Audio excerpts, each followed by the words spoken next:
Hey everyone, welcome to Dr. Sleep. We love creating unique content for you, but we need your support now more than ever. Our channel is facing some challenges, and we really need your interaction. If you enjoy what we offer, please subscribe, hit the notification bell, and share our videos with your friends. Every comment, like, and share makes a huge difference.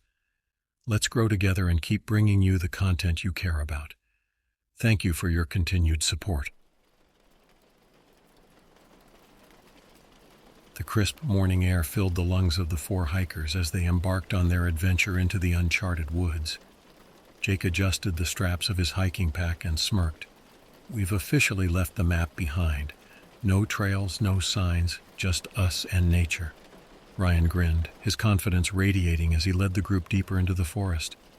About time we found something off the beaten path. I'm tired of tourist trails. Behind them, Sarah and Emily exchanged glances. Sarah had always been the curious one, eager to explore the unknown, while Emily was more reserved, preferring the comfort of familiar trails. Are we sure about this? Emily asked, her voice tinged with hesitation. No one's been out here for a reason, right? It's uncharted for a reason. Come on, Emily, Sarah replied, brushing a stray strand of hair from her face. This is why we're here, to see something no one else has. The group pressed on, their boots crunching over fallen leaves and uneven ground. The forest grew denser, the canopy above blocking out much of the sunlight. Shadows stretched and twisted around them, but the group paid them little mind. Hours passed, and the hikers found themselves in an area unlike anything they'd ever seen. Massive oak trees surrounded them, their gnarled roots stretching out like claws. Moss draped over everything, giving the landscape an otherworldly feel. This is incredible, Sarah whispered, her voice filled with awe. Jake stopped abruptly, causing the others to nearly collide with him. Whoa, what is that? He asked, pointing ahead. The group stepped forward, their eyes widening as they took in the sight before them. A circular formation of ancient stones stood in a clearing, each one weathered and covered in strange, intricate carvings. The air seemed colder here, and an unnatural silence enveloped the area. Looks like we found something, Ryan said, a grin spreading across his face. Emily's stomach churned as she stared at the stones. Something about the place felt wrong, as if they weren't supposed to be there. We should go, she said firmly. This isn't right. Jake laughed, shaking his head. Relax, Emily. It's just some old rocks, probably some weird historical site. Sarah knelt beside one of the stones, running her fingers over the carvings. These symbols, I've never seen anything like this before. They don't look like any language I know. Nearby, Ryan picked up an object partially buried in the dirt. It was an old leather-bound journal, its cover rotting and brittle. He opened it carefully, revealing yellowed pages filled with faded writing and crude sketches. Looks like someone left us a story, Ryan said, flipping through the pages. His expression darkened as he read aloud. A ritual performed to trap an ancient spirit, a wish granted in exchange for a sacrifice. Stop, Emily snapped. This isn't a joke. We need to leave. But her words fell on deaf ears as curiosity and greed began to take hold of the others. The air seemed heavier as Ryan read from the brittle pages of the journal. His voice was steady, but the content sent chills down Emily's spine. The spirit resides within the stones, he recited. It offers the desperate a single wish, fulfilled at a cost. The greater the sacrifice, the greater the reward. Sarah leaned over his shoulder, her eyes scanning the faded text. It's like something out of a fairy tale, she said, fascinated. A spirit granting wishes? This is incredible. Incredible? Emily exclaimed, her voice rising. It's terrifying. We don't know what we're dealing with here. Jake scoffed, crossing his arms. Relax, Emily, it's just a story. Someone probably wrote it to scare people off, like an old campfire tale. It doesn't feel like just a story, Emily replied, her voice trembling. She couldn't shake the oppressive feelings surrounding the stone circle. The symbols carved into the stones seemed to pulse faintly, as though alive. Ryan ignored her, flipping to another page. The journal was filled with detailed accounts of rituals, drawings of symbols, and cryptic warnings. One sketch depicted a figure kneeling before the stone circle, surrounded by shadowy forms. Sarah traced her fingers over the carvings on one of the stones. Do you think it's real? I mean, Could something like this actually work? Only one way to find out, Jake joked, stepping closer to the circle. Don't, Emily shouted, grabbing his arm. We shouldn't be here. We don't know what these stones are or what that journal is talking about. We need to leave. Jake pulled his arm away, rolling his eyes. You're overreacting. It's just a creepy old ritual site. Nothing's going to happen. The group's argument grew heated. Emily's fear clashed with the others' curiosity, their voices echoing through the clearing. I'm not sticking around to find out, Emily yelled, turning to leave. But as she took a step, Jake moved to stop her, accidentally brushing against Sarah. The shove was small, but it was enough to knock Sarah backward into the stone circle. Her body tensed midair as she crossed the invisible barrier. Time seemed to freeze. The moment her foot touched the moss-covered ground within the circle, Sarah let out a blood-curdling scream. Her body began to distort, her form flickering like a reflection in water. Sarah, Ryan shouted, reaching out, but it was too late. She vanished, leaving behind only her screams, which seemed to echo endlessly from the stones. The sound was deafening, primal, and filled with unimaginable terror. Then the clearing fell silent. The three remaining hikers stood in stunned disbelief. The silence stretched until a deep, gravelly voice emerged, resonating from the stones. Well, it said, the words dripping with malice. Who's next? Emily stumbled backward, her eyes wide with horror. Ryan and Jake stood frozen, their faces pale. What was that? Jake whispered. The voice chuckled, low and menacing. I can grant you whatever your heart desires. All you need to do is ask. The sinister voice hung in the air, its malice chilling the blood of the remaining hikers. Emily backed away, trembling. We need to leave. Right now. Leave? Ryan snapped, his voice tinged with panic and anger. Sarah's gone. We can't just walk away. She's not gone, the voice interjected, its tone mocking. She's with me now, but you, clever little mortals, have a chance to get what you truly desire. Just make a wish. Jake's brow furrowed as he turned toward the stones. Is this some kind of demon? His voice wavered, but beneath the fear was something else. Temptation. Call me what you will, the spirit replied. I have no interest in your labels, only your desires. Don't listen to it, Emily screamed, her desperation mounting. It's a trap. We saw what happened to Sarah. Do you really think it's going to give you anything without a price? Ryan shot her a sharp look. And what are we supposed to do? Walk away and pretend this didn't happen? We don't even know what it wants. Jake stepped closer to the circle, his hands clenched into fists. If it can bring Sarah back, maybe we should at least... Emily grabbed his arm, shaking her head furiously. Don't even think about it. It doesn't care about us. It just wants to hurt us. Not hurt, the voice corrected smoothly. I exist to give. I only take what is offered.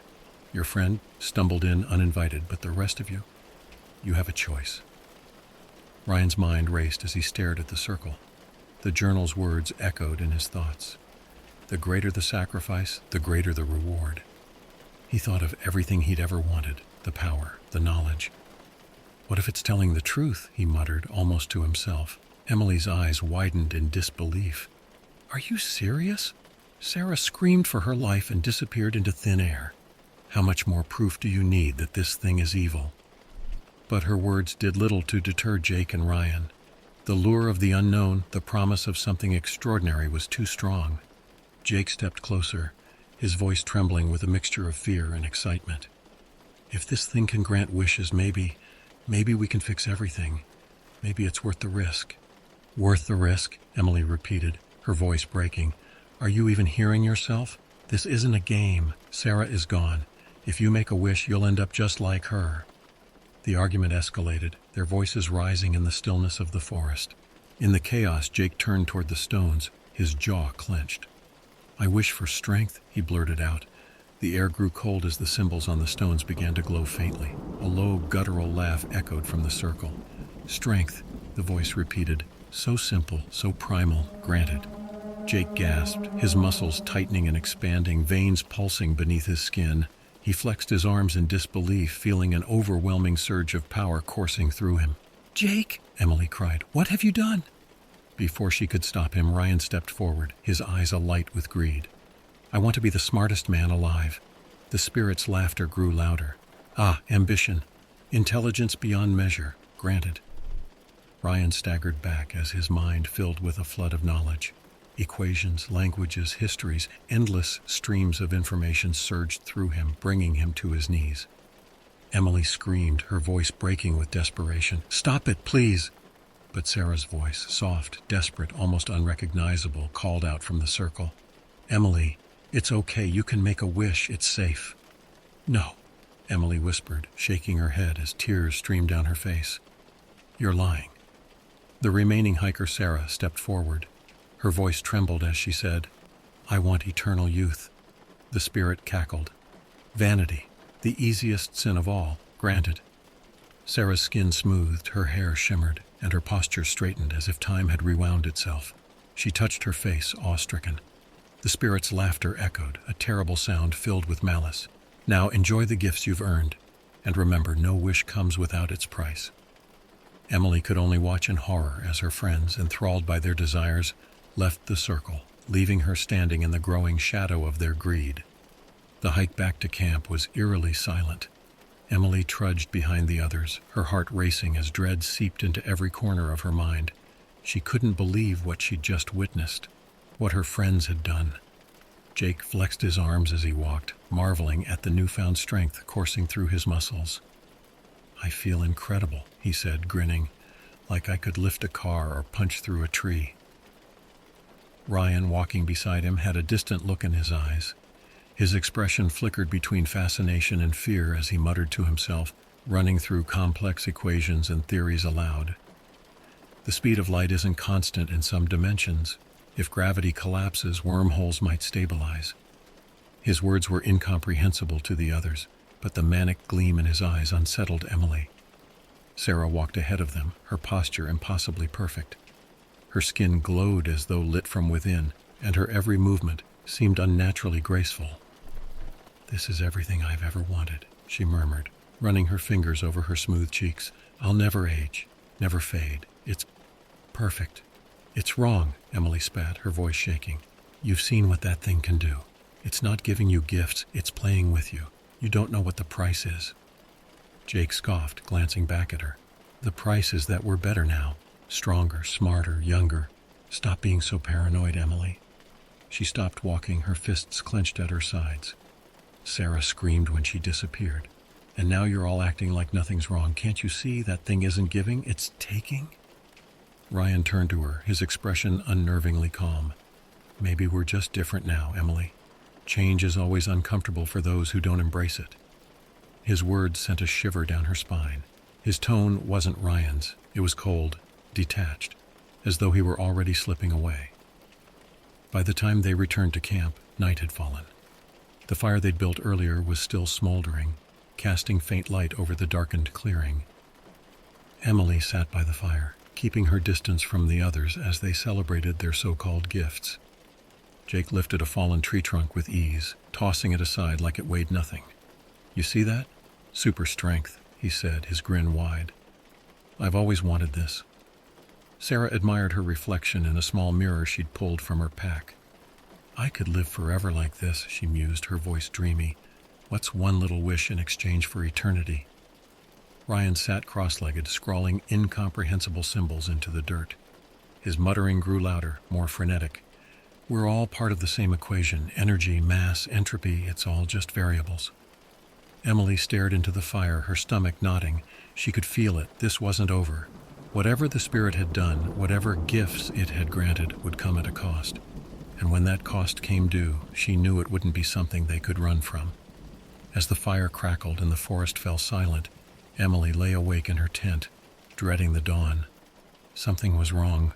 She could feel it in her bones, and she knew that whatever was happening to her friends, it was only the beginning. The first sign that something was wrong came with the sunrise. Emily had barely slept, her mind replaying the events at the stone circle over and over. When she emerged from her tent, the forest felt heavier, the air thick and oppressive.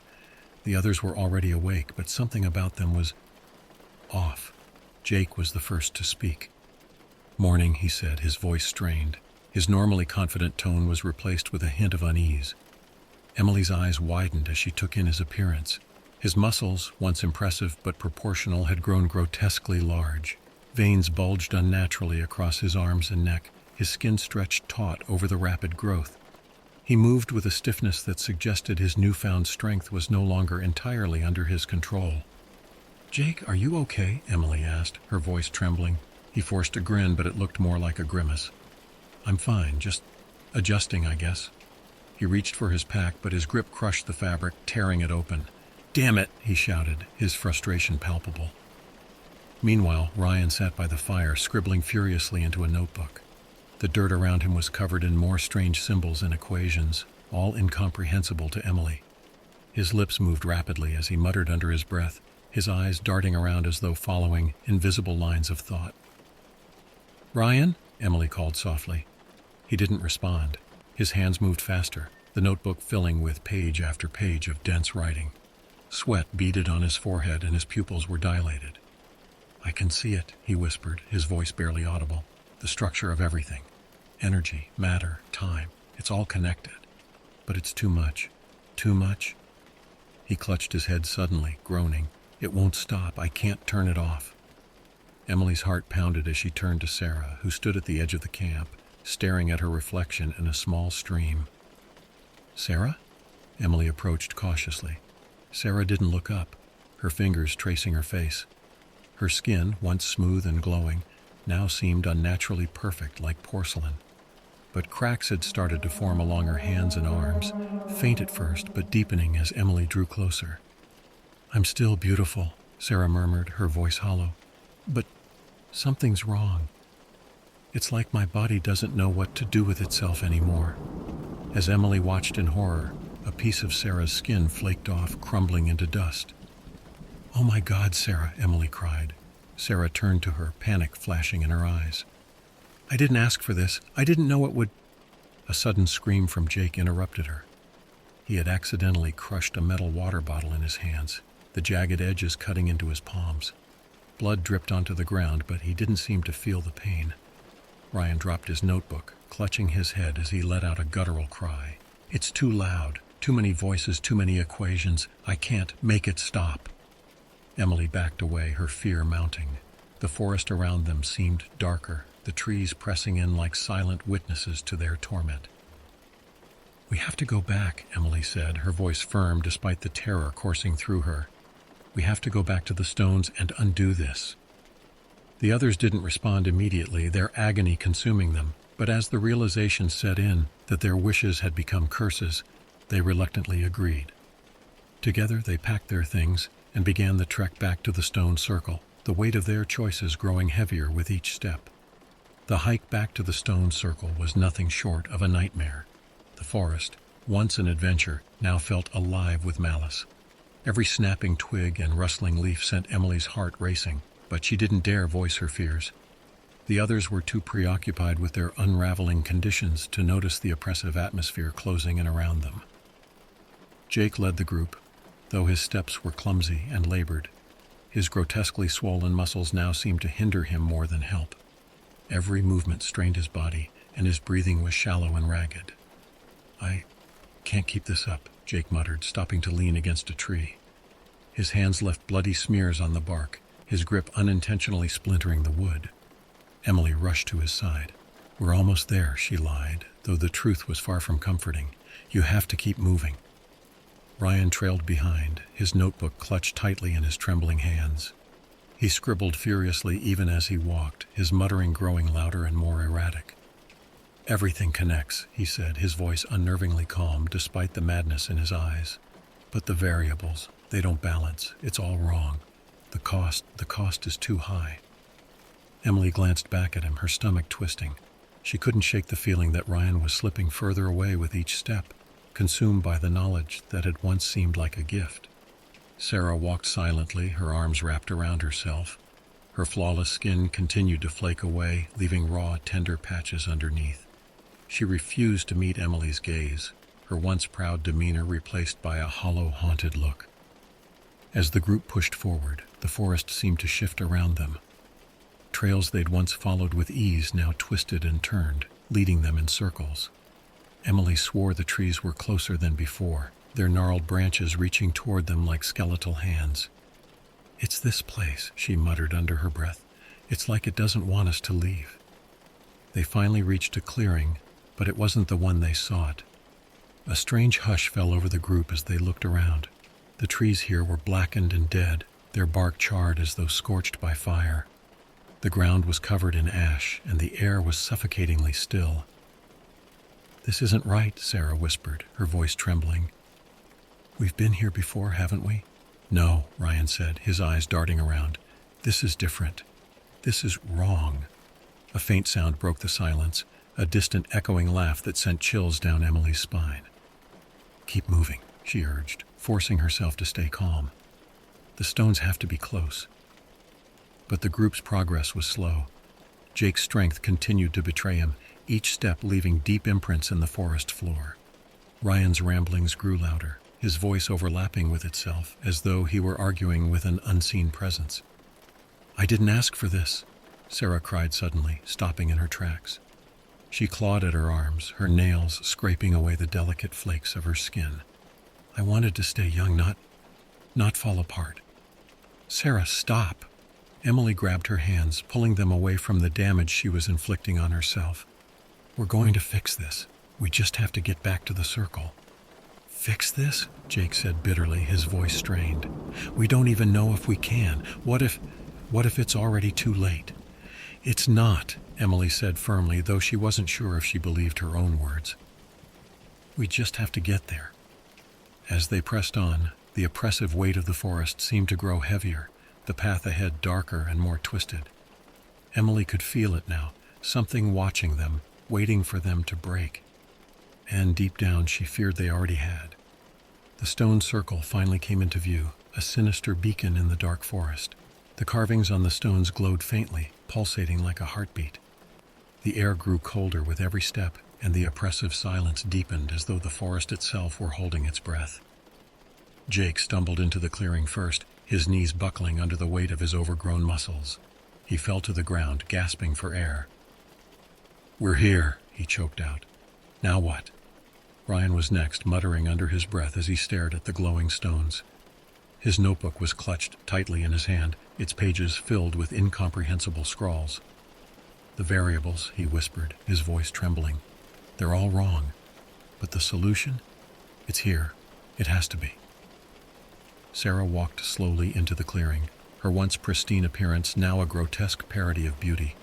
Her skin flaked off in chunks, revealing raw, glistening flesh beneath. She avoided looking at the others, her arms wrapped tightly around her crumbling form.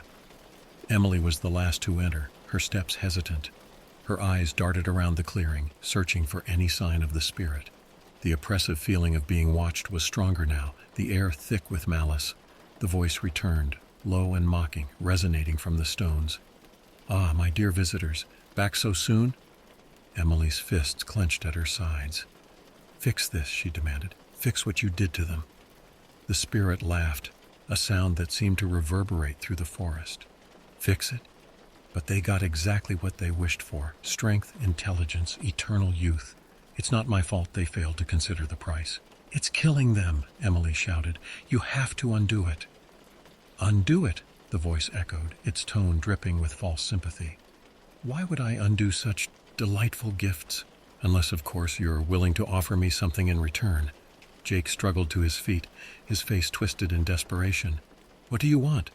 The spirit's laughter grew louder. "Ah, now we're talking. It's simple, really. Step into the circle and all will be made right." "No," Emily shouted, stepping between Jake and the stones. "Don't listen to it. That's how it got Sarah." Ryan's eyes locked onto the glowing carvings, his mind racing. "The circle. It's the key. It's how it traps us." "Traps," the spirit repeated, feigning offense. "I simply fulfill desires. If your fragile forms can't handle the gifts, that's hardly my fault. But I can make it better. Step into the circle, and I'll take it all away." Jake staggered forward, desperation etched into his face. "I can't live like this," he muttered, his voice breaking. "I don't care what it takes." "Jake, no!" Emily screamed, grabbing his arm. But his strength was too much. He broke free, lurching toward the circle. Ryan followed without hesitation, his muttering now a frantic chant. "It's the only way to balance the equation." "Stop," Emily pleaded, her voice cracking. "It's lying to you." Sarah hesitated, her crumbling hands trembling. She looked at Emily, tears streaming down her face. "I don't want to die like this," she whispered, before stepping forward. One by one they crossed the threshold of the circle. The moment their feet touched the mossy ground, their screams pierced the air. The stones glowed brighter, the carvings pulsating wildly as the spirit's laughter drowned out everything else. Emily watched in horror as her friends' forms twisted and contorted, their bodies dissolving into the same flickering distortion that had consumed Sarah before. And then, just as suddenly as it began, the clearing fell silent. The glowing stones dimmed, and Emily's heart sank as she realized her friends were gone. The voice returned, quieter now, but no less menacing. "Your turn, my dear. What is it you desire?" Emily stood frozen, the weight of the spirit's words pressing down on her. The clearing was eerily silent now, the absence of her friend's screams more deafening than the sound itself. "I don't want anything from you," she spat, her voice trembling but defiant. The spirit chuckled, the sound low and rumbling like distant thunder. "Oh, but everyone wants something, my dear. Power, knowledge, beauty, love, even escape. You could wish to leave this forest unscathed, forget everything that's happened here." Emily clenched her fists, her nails digging into her palms. "You think I'd trust anything you say after what you did to them?" "They made their choices," the voice replied smoothly. "And they paid the price. But you're different. I see it in you. You're cautious, clever. You've resisted temptation this far, but can you truly walk away with nothing?" Emily glanced at the stones, their carvings faintly glowing in the dim light. Her chest tightened as she thought about Jake, Ryan, and Sarah, how easily they'd been seduced by the spirit's promises. She wouldn't make the same mistake. "I don't need anything from you," she said firmly, though her voice quivered. "I just want to leave." "Leave?" The spirit's tone shifted, dripping with mockery. "And carry the weight of this forever? The guilt, the fear, the nightmares? I could take it all away, make you forget it ever happened." Emily's stomach churned. The thought was tempting, too tempting, but she shook her head. "I don't trust you." "Wise," the spirit admitted, its tone almost impressed. "But are you sure you can live with this? Knowing what you've seen, knowing what you've done?" Tears welled in Emily's eyes as the spirit's words struck a nerve. She hadn't pushed Sarah into the circle, but she hadn't stopped her either. She hadn't forced Jake, Ryan, or Sarah to make their wishes, but she hadn't convinced them not to either. The guilt gnawed at her, but she knew better than to accept the spirit's offer. "I'll live with it," she said, her voice breaking, "as long as I'm free of you." The spirit laughed, a sound that seemed to echo endlessly in the clearing. "Ah, but freedom is never so simple. You may walk away now, but you'll carry this with you forever. The burden will be yours to bear, just as it has been for so many before you." Emily turned away from the circle, her legs trembling as she took a step toward the edge of the clearing. "And what of them?" the spirit called after her. She stopped, her breath catching in her throat. "They were your friends, weren't they?" the voice taunted. "Don't you want to save them? Or will you let them vanish into nothingness, forgotten and alone?" Emily squeezed her eyes shut, willing herself to keep walking. "They made their choices," she whispered, more to herself than to the spirit. As she stepped out of the clearing, the spirit's laughter followed her, echoing through the trees like a terrible melody. "You're strong, my dear," it called, "stronger than most. But there will always be others, foolish, greedy souls who seek what they cannot have. This place, it will never be empty for long." Emily didn't look back. Weeks later, Emily sat at her kitchen table, staring at the journal she'd brought back with her. She had debated leaving it behind, burying it in the forest with the rest of the nightmare, but something compelled her to keep it. The leather cover was brittle, the pages fragile beneath her fingertips. She'd read through it more times than she cared to admit, trying to understand the madness that had consumed her friends. The cryptic warnings and fragmented rituals offered little clarity, only deepening the mystery of the spirit and its insidious game. She reached for her phone and dialed the local ranger station. She had already reported her friends as missing, but she couldn't bring herself to explain what had really happened. What could she say? That a spirit in the woods had granted wishes that destroyed them, that they'd vanished into a glowing circle of stones? The authorities had conducted a search but found no trace of them. To the world, Jake, Ryan, and Sarah were just another group of hikers who had disappeared in the wilderness. Emily knew the truth. She closed the journal and shoved it into a drawer, slamming it shut. She didn't want to think about the stones anymore, about the spirit's mocking voice, or the impossible choices it had forced upon them. But as she turned to leave, a faint sound stopped her in her tracks. It wasn't a voice or laughter. It was the unmistakable sound of a page turning. She froze, her heart pounding. Slowly she turned back to the drawer. It was closed, but the sound came again. "Turn the page," a familiar low voice whispered in her mind, sending chills racing down her spine. Emily backed away, her breath catching. The spirit's final words echoed in her memory. "There will always be others." She fled the room, slamming the door behind her. The forest was still out there, waiting. The stones, the spirit, the trap. It would all remain, and someday someone else would find it. The journal disappeared from the drawer, its secrets waiting to be uncovered once again.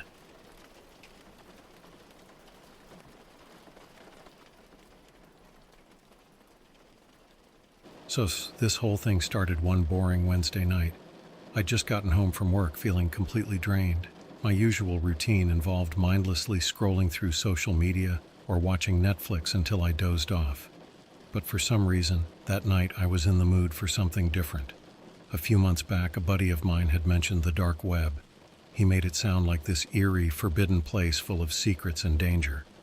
I couldn't stop thinking about it. Curiosity finally got the best of me, so I decided to check it out.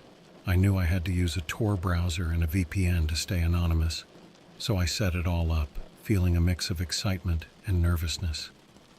The dark web was strange, to say the least. It felt like entering a completely different world.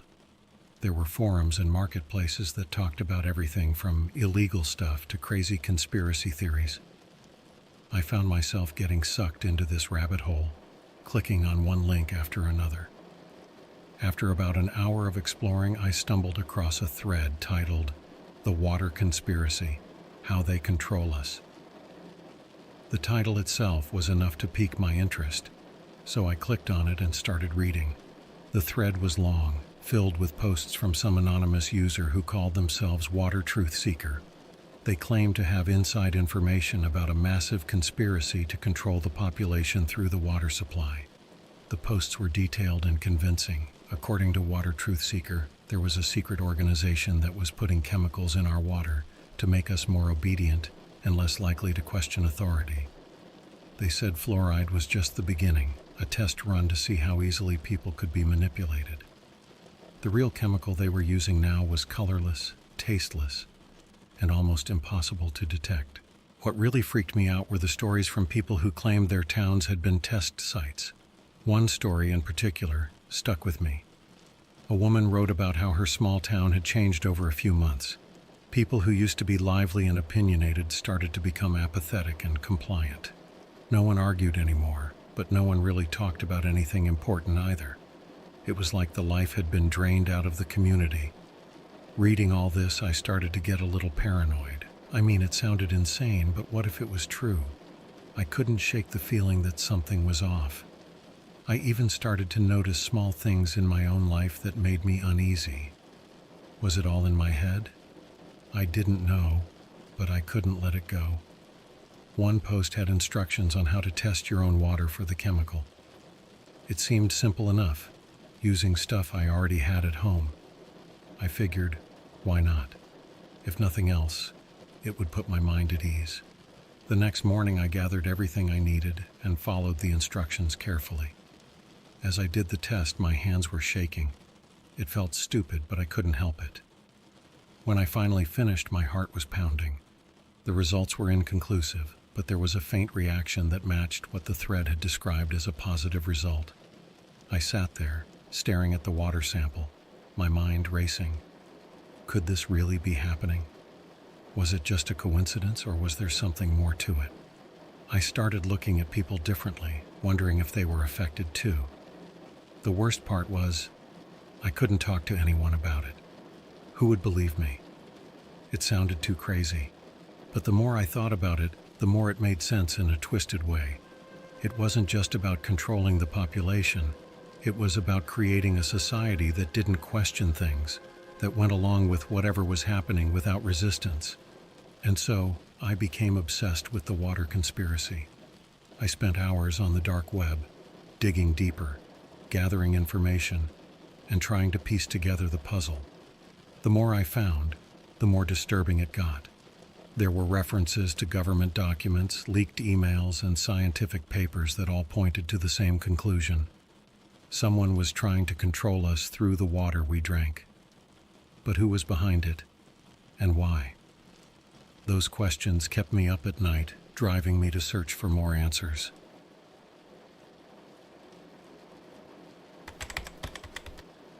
After that first night, I couldn't stop thinking about the water conspiracy. It felt like something out of a bad movie, but I couldn't ignore it. I started spending every free moment on the dark web, trying to find more information. The more I read, the more convinced I became that there was something to it. I found a few other forums where people were discussing the same theory. Some threads had links to supposed scientific studies and government documents. I downloaded everything I could find, spending hours combing through the files. Most of it was dense and technical, but a few things stood out. One document in particular caught my eye. It was a leaked email from a water treatment company executive to a government official. The email talked about adjusting the dosage and monitoring behavioral responses. It was vague, but it seemed to confirm that something was being added to the water, and they were watching how it affected people. I started to notice things in my own town that made me uneasy. The local news seemed to avoid certain topics, focusing instead on feel-good stories and trivial matters. People around me seemed unusually compliant, going along with things without much complaint or discussion. Was this all part of the plan? I didn't know, but it sure felt like it. I decided to do a more thorough test of my own water. I ordered a professional water testing kit online, one that could detect a wide range of chemicals. When it arrived, I followed the instructions carefully, taking samples from different taps around my house. The results were troubling. There were trace amounts of chemicals that shouldn't have been there, things that weren't listed in the water company's reports. I reached out to Water Truth Seeker on the forum, sharing my findings and asking for advice. To my surprise, they responded quickly. They seemed genuinely interested in what I'd found and suggested I take my findings to an independent lab for further testing. They also warned me to be careful, hinting that people who got too close to the truth sometimes faced serious consequences. That warning freaked me out, but I was too far in to stop now. I found a local lab that offered confidential testing services and dropped off my samples.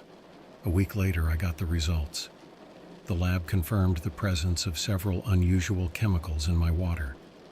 They couldn't identify all of them, but they said it was definitely not normal. Armed with this new information, I started to think about what to do next. I wanted to share my findings with others, but I wasn't sure how. Who would believe me? It all sounded too crazy. Plus, I couldn't shake the feeling that I was being watched. Maybe it was just paranoia, but it felt like someone was keeping an eye on me. Then one night, while browsing another dark web forum, I got a private message from someone with the handle Insider Info. They claimed to be a former employee of a company involved in the conspiracy. They said they had proof of what was going on and wanted to meet in person to share it. They warned me to be discreet and suggested a quiet cafe on the edge of town. I was skeptical, but also desperate for more information. Against my better judgment, I agreed to meet. The next day, I went to the cafe feeling a mix of excitement and dread. I sat at a corner table, waiting nervously. A man in his mid-40s approached me after a few minutes. He looked ordinary enough, but there was a certain tension in his eyes. He introduced himself as Mike and quickly got to the point. He showed me a folder filled with documents, photos, and memos. It was a treasure trove of evidence, much of it confirming what I had suspected. Mike explained that he used to work for a company contracted by the government to add chemicals to the water supply. He had initially thought it was harmless, just a way to improve public health. But over time, he realized the real purpose was far more sinister. When he tried to speak out, he was threatened and eventually fired. Now he was on the run, trying to expose the truth. Our meeting was brief. Mike handed me the folder and told me to be careful. As he left, he gave me a final piece of advice. Trust no one. I took the folder home, my mind racing. I had all the proof I needed, but I knew I had to be careful.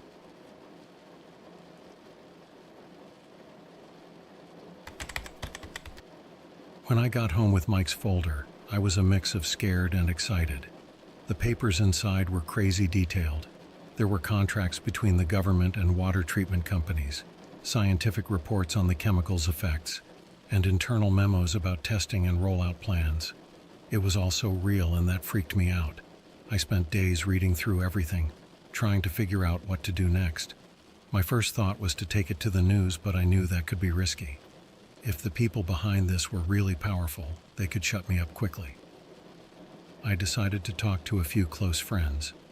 We met up in person, somewhere private, where we wouldn't be overheard. I showed them the folder and explained everything. To my relief, they believed me. We decided to form a small group to figure out how to share this information without getting caught. One friend, Sarah, had some contacts with independent journalists. She said she'd reach out to them and share some of the documents to see if they were interested.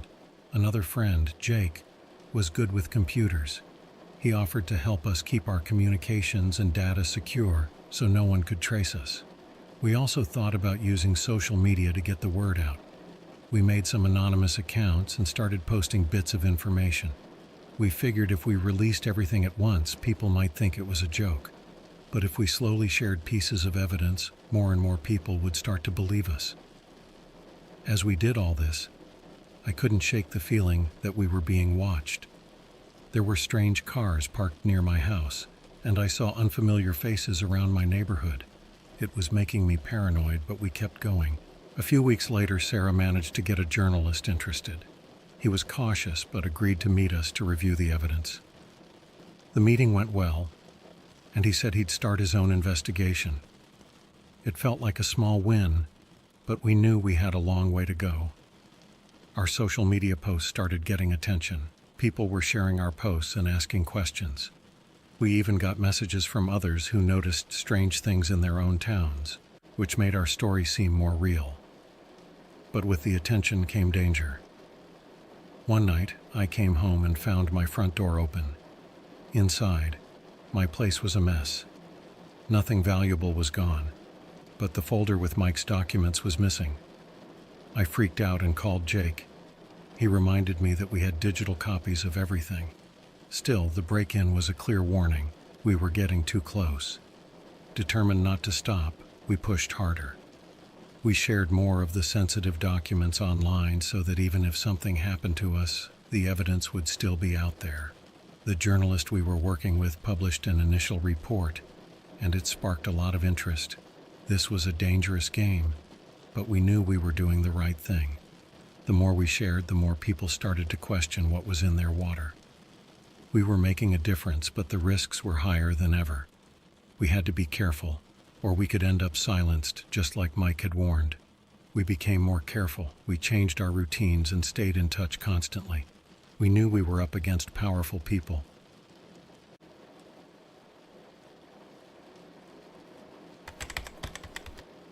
After the break-in, things started getting really scary. We knew we were onto something big, but the reality of it hit hard when the threats began. One morning, Sarah called me, her voice shaking. She found a note under her door that said, "Stop what you're doing, or there will be consequences."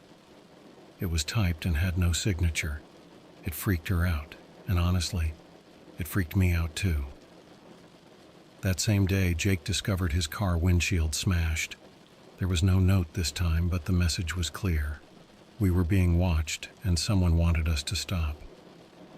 We met up that evening, all of us on edge. We decided to keep going, but to be extra careful. Jake ramped up our digital security, and we started meeting in different places to avoid being tracked. A few days later, I got an anonymous email. The sender claimed to know what we were doing and warned me to back off. They said they had connections and could make life difficult for us. Attached was a photo of my house taken that day. My stomach dropped. They knew where I lived and were close. Despite the fear, we couldn't let it stop us. We started working more with the journalist, who had already published a few pieces. The public was starting to notice, but the threats were becoming more frequent and direct. We backed up all our data in multiple places and shared it with trusted people outside our group. One night, I got a call from an unknown number. The voice on the other end was calm but threatening. They knew my name, where I worked, and details about my daily routine. They told me to stop digging or else. I tried to trace the call, but it was no use. I told the others about the call. We were all scared, but agreed we couldn't back down now. The truth was too important. We started recording everything, making sure there was a record in case anything happened to us. The threats took a toll. We were constantly looking over our shoulders, and the paranoia was wearing us down. But every time we thought about stopping, we remembered why we started. People needed to know the truth. We continued to work with the journalist, feeding him more information. His articles were gaining traction, and more independent outlets were picking up the story. The pressure was mounting on those behind the conspiracy, and we could feel the tension rising. But the threats kept coming. Anonymous notes, strange cars following us, even threatening emails to our families. We were scared, but we knew we had to keep going. The more people knew, the harder it would be for them to silence us. Despite the constant fear, we were making progress. The truth was slowly coming out, and more people were starting to question what was really happening with their water. We were getting closer to exposing the whole conspiracy, but we knew the most dangerous part was still ahead. We started taking extra precautions. We changed our routines and stayed in touch constantly. We knew we were up against powerful forces, but we couldn't stop now. The truth was out there, and we had to make sure everyone saw it.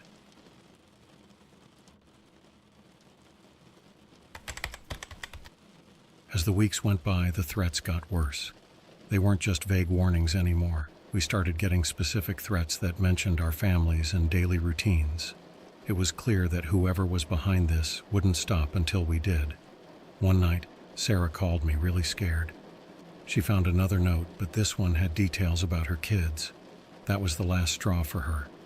She wanted out, and honestly, I couldn't blame her. We were all terrified. We met up again and had a serious talk. The risks were getting too high.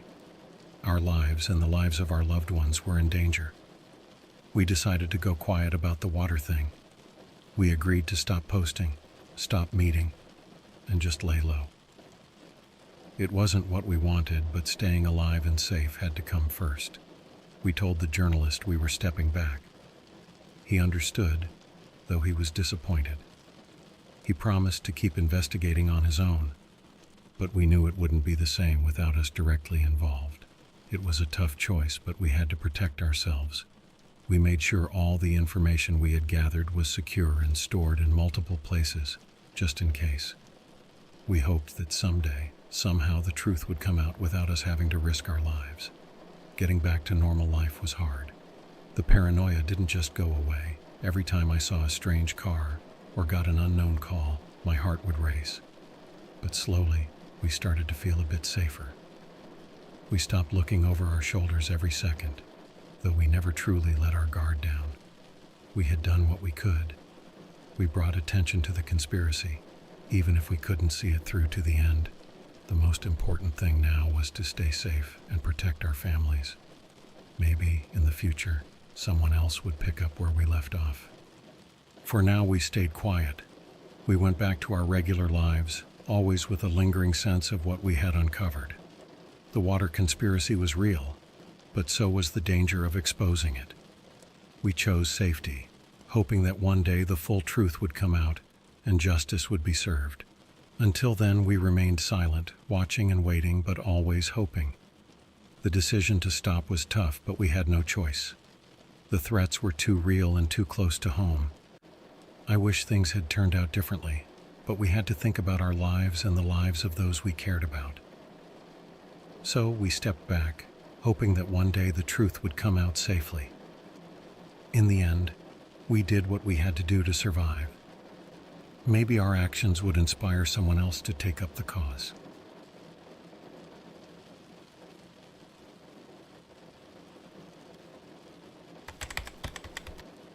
I never thought I'd be writing one of these, but after what happened, I need to tell someone. Maybe it'll help me make sense of it. I don't know. It started about a week ago, and I'm still trying to understand it all. So, I've always been into tech stuff, and I've known about the dark web for years. You hear all these stories about illegal activities, hitmen, illegal goods, and all sorts of crazy things. I've been curious, but not enough to actually check it out. That is, until last Tuesday night. I was bored, just scrolling through Reddit, and I found this post on our unresolved mysteries. Someone was talking about this creepy website they found on the dark web, full of disturbing stuff. My curiosity got the best of me. I spent the next few hours setting up Tor and learning how to navigate the dark web safely. I know it sounds stupid now, but I thought I was being smart. After some searching, I finally got on the dark web. It was not at all what I expected. It felt like I was stepping into a place I shouldn't be. The more I explored, the more freaked out I got. I saw forums about illegal trades, messed up videos, and even sites offering human experiments. It was a nightmare. Then I found the website mentioned in the Reddit post. It was called The Black Room. The homepage was just a black background with a single line of text, "Enter at your own risk." It was creepy, but also weirdly enticing. My heart was racing as I clicked on the link. The next page took forever to load, adding to the suspense. When it finally did, I wished it hadn't. The site had a bunch of live streams. Each stream had a small thumbnail showing a grainy preview. Most were just black screens or static, but a few had images that made me sick. One showed a dim room with a person tied to a chair, their head hanging down. Another had a close-up of someone's eye, wide open and full of fear. I was horrified but couldn't look away. It was like watching a train wreck. I clicked on the stream with the person tied to the chair. The video quality was terrible, but I could see enough. The person was alive, but barely. They were struggling weakly against the ropes, their muffled cries barely audible. My hands were shaking, but I couldn't close the tab. I just sat there, watching in horror. Then something really weird happened. The person stopped struggling and looked right at the camera. It felt like they were staring directly at me. My blood ran cold. The screen flickered, and for a split second I thought I saw my own face on the monitor. I blinked, and it was gone. I told myself it was just my imagination. I needed to stop. This was too much. I closed the browser and shut down my computer, but I couldn't shake the feeling that something was wrong. I tried to sleep, but every time I closed my eyes, I saw that person's face. Those terrified eyes were burned into my mind. I eventually fell asleep, but my dreams were full of nightmares. The next morning, I woke up feeling uneasy. I tried to go about my day, but I couldn't shake the feeling of being watched. Every little sound made me jump. It was like my nerves were on edge. I kept telling myself I was just being paranoid, that it was just the after effects of what I'd seen the night before. Around midday, there was a knock on my door. I wasn't expecting anyone, which made me even more nervous. I hesitated before opening it. When I did, there was no one there, just a small black box on my doorstep. It was plain and unmarked, almost like it was trying to be unnoticed. I looked around, but the street was empty. No delivery truck, no mailman, nothing. Just the box. I brought it inside, my heart pounding. It felt strangely heavy for its size. I set it down on the kitchen table and stared at it for a few moments, trying to decide what to do. My curiosity won out. I grabbed a knife and carefully cut the tape sealing it shut. As I lifted the lid, a sense of dread washed over me. Inside was another box, smaller and wrapped in black paper. My hands were shaking as I unwrapped the smaller box. Inside was an old VHS tape. There was no label, nothing to tell me what was on it. Who even uses VHS tapes anymore? I didn't even have a VCR. But then I remembered my dad's old one stored in the attic. I retrieved it, dusted it off, and set it up in the living room. I pushed the tape into the VCR and hit play. For a few seconds, there was only static. Then the screen flickered and an image appeared. It was the same room from the live stream, the one with the person tied to the chair. Only now the chair was empty. The camera was zooming in and out like it was searching for something. My stomach twisted in knots. What was this? Then the camera panned to the left and I saw something that made my blood run cold. It was my living room. The same couch, the same TV, even the same framed photo on the wall. The realization hit me like a ton of bricks. This was live. The camera was inside my house. I was being watched. I scrambled to turn off the VCR, my heart racing. I looked around, trying to find the hidden camera. Panic set in as I tore through my living room, searching every corner. But there was nothing. No camera, no sign of anyone having been there. It didn't make sense. How could they be watching me? I sat down, trying to catch my breath, when I noticed the tape was still playing. The screen had gone black, but there was a faint sound. I turned up the volume, straining to hear. It was whispering, almost too quiet to make out. I leaned in closer, my ear inches from the speaker. The voice was distorted, but I could just make out the words. "It's not over." That was when I realized I had made a terrible mistake. The dark web wasn't just a bunch of creepy websites. It was something far more sinister, and I had invited it into my life. This was just the beginning.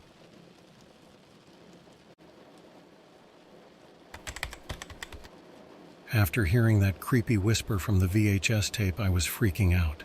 My mind was racing, and my heart felt like it was going to explode. I just sat there, trying to calm down. But I couldn't. I needed to do something, so I decided to check out the black box again. Maybe it had some answers. At first, the box looked plain, but when I looked closer, I saw some faint lines and small indentations. It wasn't just a regular box. It was some kind of puzzle. I was scared, but my curiosity took over. I spent the next few hours messing with it, trying to figure out how it worked. It was super frustrating at first. The box was really tough to figure out. But then I found a tiny latch on the side. It was almost invisible, blending in with the black surface. I pressed it and a small section of the box clicked open. Inside was a tiny metal key. I took it out, my hands shaking. Using the key, I unlocked another hidden compartment. It opened up to reveal a bunch of gears and levers. It was like some kind of intricate puzzle toy. I took a deep breath and started working through it. Slowly, piece by piece, the box started to open up. Each step revealed another hidden section, another puzzle to solve. It was like something out of a movie. As I kept going, I found more keys, hidden latches, and tiny drawers. My anxiety was mixed with a weird sense of accomplishment. But I knew this wasn't just a game. There was something important inside. Finally, after what felt like forever, I solved the last piece. The box opened fully, and inside was a small compartment with a folded piece of paper. My hands were shaking as I unfolded it. Written in neat handwriting were a set of coordinates. I stared at the coordinates, my mind racing. What did this mean? Why had someone sent this to me? And more importantly, what was waiting for me at these coordinates? I had so many questions, but I knew there was only one way to get answers. I grabbed my laptop and typed the coordinates into Google Maps. They pointed to a location about an hour's drive away, in a remote area I didn't know. My stomach churned. I didn't know what to expect, but I had to find out. I needed to see this through and understand what was happening. I packed a few things, a flashlight, some water, and my phone, and headed out to my car. The drive was tense. My mind was full of thoughts about what I might find. Every mile seemed to take forever, but eventually I reached the location. It was a secluded spot, surrounded by trees. There was an old abandoned building nearby, half hidden by overgrown bushes. My heart pounded as I got out of the car and walked towards the building. The air was heavy with silence, and every step I took felt louder than it should. I reached the entrance and pushed open the creaky door. Inside, it was dark and musty. I turned on my flashlight and started looking around. The place looked like it hadn't been touched in years. Dust covered everything, and the air smelled stale. I wandered through the empty rooms, my nerves on edge. Then in one of the back rooms I found something that made my blood run cold. There was a chair in the center of the room, just like the one I'd seen on the live stream. The ropes were still there, tied to the arms and legs of the chair, but there was no one in it. I shone my flashlight around the room looking for any clues. In the corner, I found a small table with another black box on it. My heart sank. I didn't want to open it, but I knew I had to. I walked over, my hands shaking, and picked it up. It was lighter than the first box, but it had the same puzzle mechanism. I sat down on the floor and started working on it. This one was simpler, only taking a few minutes to open. Inside was a USB drive. I took it out, my mind racing with possibilities. I knew I had to go back home and see what was on it. The drive back was a blur. I was on autopilot, my mind focused on the USB drive. When I got home, I plugged it into my laptop and opened the only file on it. It was a video file. My stomach twisted as I clicked play. The video started with the same dark room, the same chair. But this time, there was someone in it. My heart nearly stopped when I realized it was me. The video showed me sitting in the chair, unconscious. Then, a figure stepped into the frame, their face hidden by a mask. They leaned in close to the camera and whispered, "It's not over." The video ended, leaving me staring at the screen in shock. How was this possible? I hadn't been there. I hadn't sat in that chair. But the video was clear. It was me.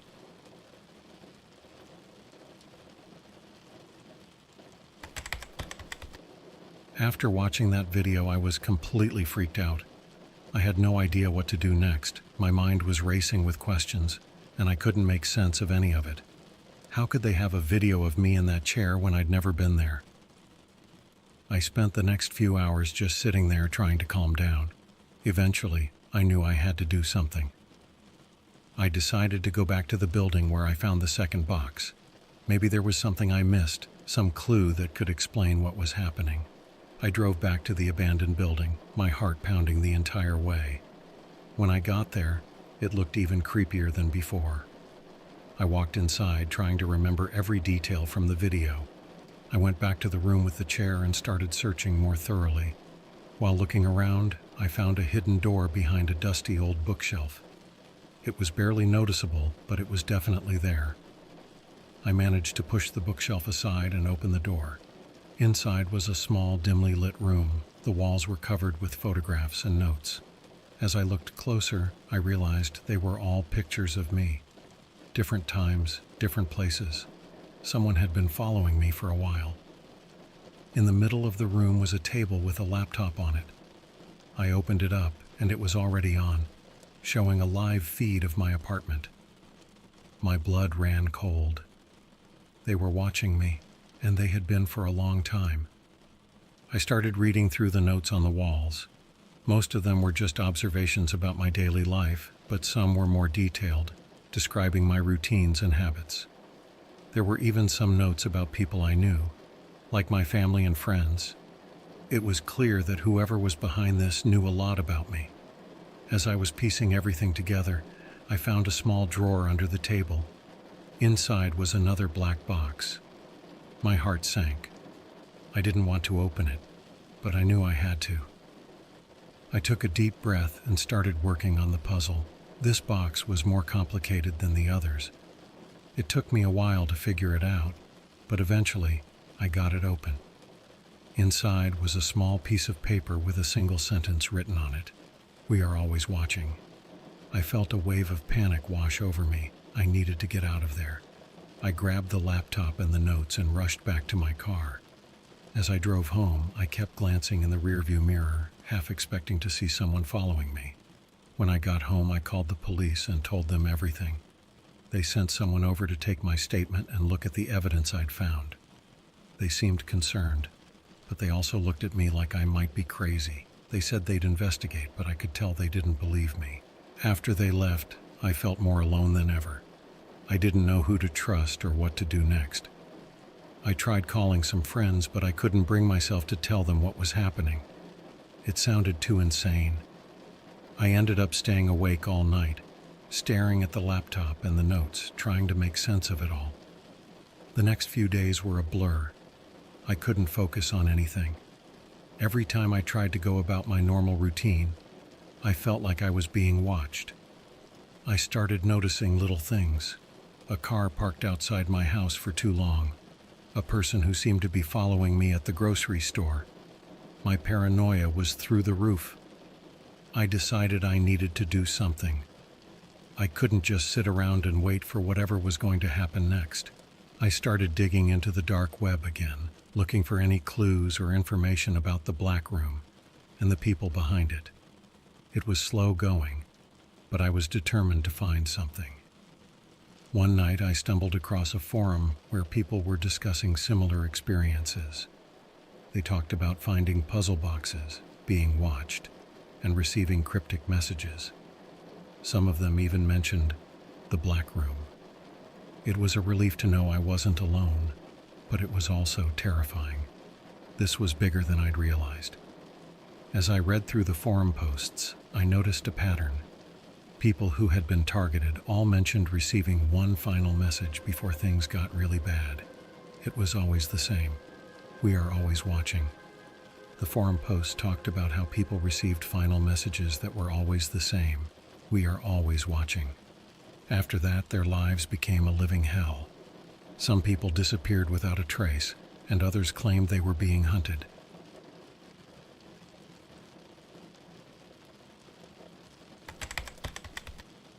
After reading those forum posts, I knew I couldn't just sit around. I had to find out who these people were and why they were targeting me. So, I decided to reach out to some of the people who had shared their experiences on the forum. I sent messages to a few of them, hoping someone would respond. One person did. They went by the username Shadow Seeker. They said they'd been through something similar and were willing to help. We set up a time to chat online, and I spent the next few hours just waiting and worrying. When the time came, Shadow Seeker told me their story. They'd gotten a black box like I did, and it led them to an abandoned place too. They found out that these boxes were part of some sick game played by a group of people on the dark web. The game involves stalking and terrorizing random people for fun. Shadow Seeker managed to stay one step ahead by being really careful and always watching their back. They told me to do the same and to be careful about who I trusted. They also suggested digging deeper into the dark web to find more about the group. Taking their advice, I started spending more time on the dark web, looking for any info about this group. I found a few hidden forums and chat rooms where people talked about the game. It was clear these people were well organized and had eyes everywhere. One night, while browsing one of these forums, I got a private message from someone named Watcher. They claimed to know who was behind the game and offered to help me if I met them in person. They gave me an address and a time. I was suspicious, but I felt like I had no choice. I needed answers. The next day I drove to the address, which was a small, run-down cafe on the edge of town. I arrived early and sat at a table near the back, keeping an eye on the door. A few minutes before the agreed time, a man walked in. He looked around, spotted me, and came over. He introduced himself as Watcher. He was nervous, constantly glancing over his shoulder. He told me he used to be part of the group, but had left when things got too intense. He said he felt guilty and wanted to help me. Watcher explained that the group operated out of an old warehouse in the industrial part of town. They had surveillance equipment and used it to watch their targets. He gave me the address and warned me to be careful. Armed with this information, I knew I had to act. I couldn't let these people control my life any longer. I decided to drive to the warehouse and see if I could find any evidence to take to the police. That night, I drove to the industrial area and found the warehouse. It looked abandoned from the outside, but I could see faint lights inside. I parked a little way off and approached quietly, my heart pounding. I found a side door that was slightly open and slipped inside. The place was dark and smelled musty. I could hear faint voices deeper in the building. I followed the sounds, being as quiet as possible. I reached a large room filled with computers and surveillance equipment. There were a few people sitting around, watching multiple screens. My stomach turned as I realized they were watching live feeds of people's homes, just like they'd been watching mine. I quickly took out my phone and started recording everything. I knew I needed proof. As I was recording, one of the people noticed me. They shouted, and the others turned to look. I panicked and ran, knowing I had to get out of there fast. I burst through the side door and sprinted to my car. I could hear them chasing me, but I managed to start the car and speed away before they could catch up. My heart was racing, but I had the evidence I needed. When I got home, I backed up the video in multiple places and called the police again. This time, with the video evidence, they took me seriously. They launched an investigation and raided the warehouse the next day. They arrested several people and took all the equipment. It wasn't over, though. I knew there were more people involved, and the group was bigger than just the ones they caught. But for now, I felt a little safer knowing that some of them were off the streets.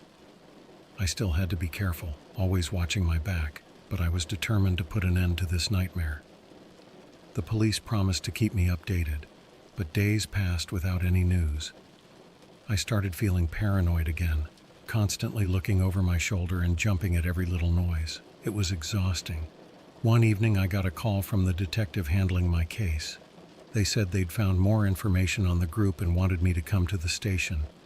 My heart sank, but I knew I had to go. At the station, the detective showed me photos of more people they believed were involved. They also had a list of names, some of which I recognized from the forums. The detective said they were still tracking down leads and hoped to make more arrests soon. I left the station feeling a mix of relief and dread. It was good to know the police were making progress, but it was also scary to think about how many people were involved. Back at home, I tried to get back to some kind of normal routine, but it was hard. I kept thinking about everything that had happened and wondering what would come next. I knew I couldn't let my guard down. One night, I got another message on the forum. It was from Shadow Seeker asking if I was okay. We chatted for a while, and it felt good to talk to someone who understood what I was going through. They reminded me to stay strong and keep fighting.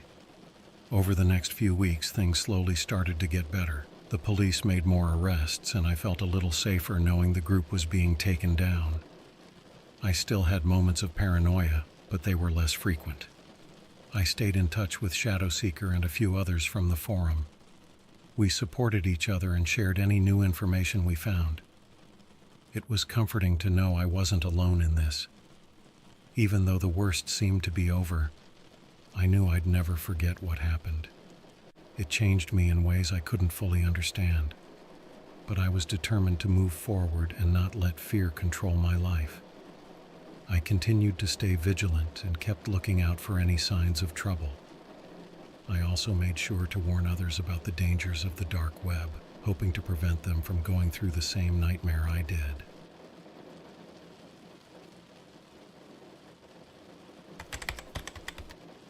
As things started to settle down, I realized I needed to warn others about the dark web. It's not a place to mess around with.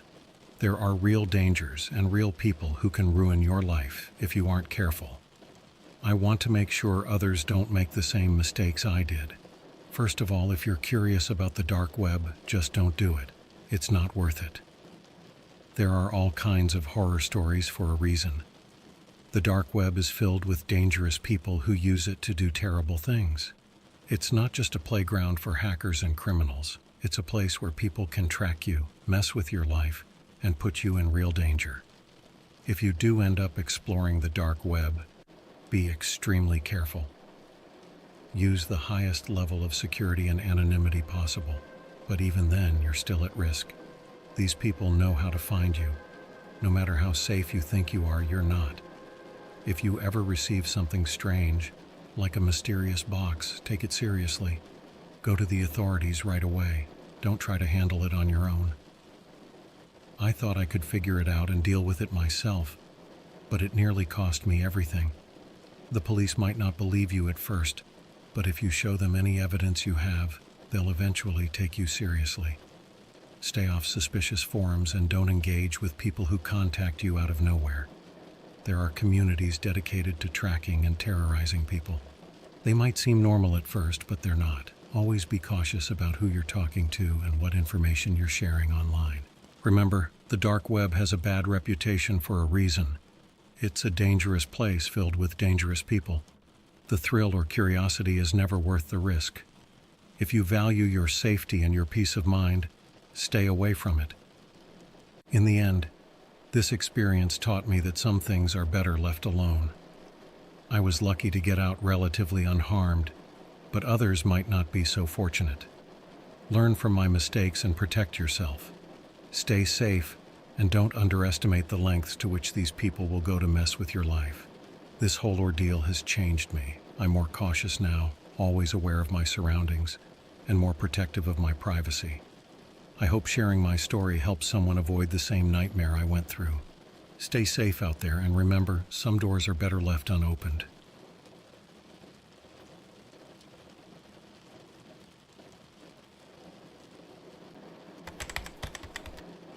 I've always been a pretty normal guy. I work a 9 to 5, hang out with friends on the weekends, and binge watch Netflix more than I'd like to admit. But one night, I did something stupid. It was around 2 a.m., and I was deep into a Reddit rabbit hole about the dark web. Most of the stuff was what you'd expect: illegal goods, fake IDs, illegal stuff. But then I saw a post about mystery boxes. People were talking about how you could order these boxes filled with random stuff, and some of the stories were wild. I don't know what got into me, but I thought it would be cool to order one. Just for the thrill of it, you know? I convinced myself it would make a good story to tell my friends. So, I found a site on the dark web. It wasn't easy, and it felt sketchy as hell, but I finally did it. I paid $500 in Bitcoin, gave them my address, and hit order.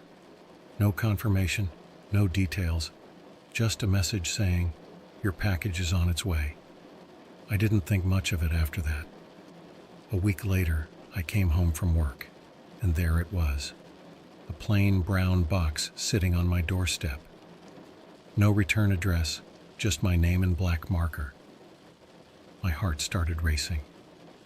I brought it inside, feeling both excited and a bit scared. I opened the box, and inside was another box. This one was black and had an envelope on top. The envelope had a single piece of paper that said, "Welcome to your nightmare." My excitement turned to dread real quick. I opened the black box, and it was filled with photographs. At first, they looked random. Pictures of streets, parks, places I didn't recognize right away. But then I started to see places I knew.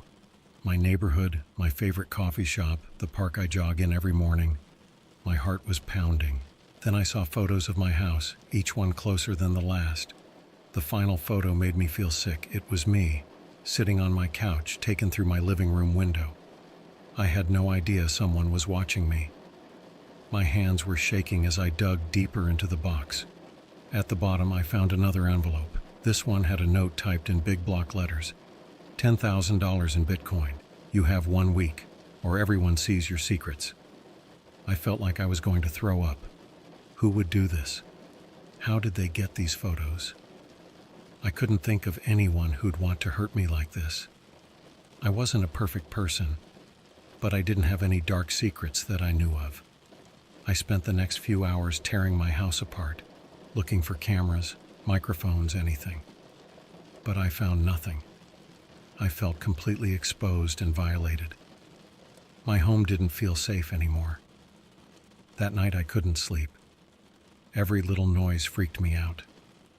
I kept looking out the windows, but it was pitch dark outside.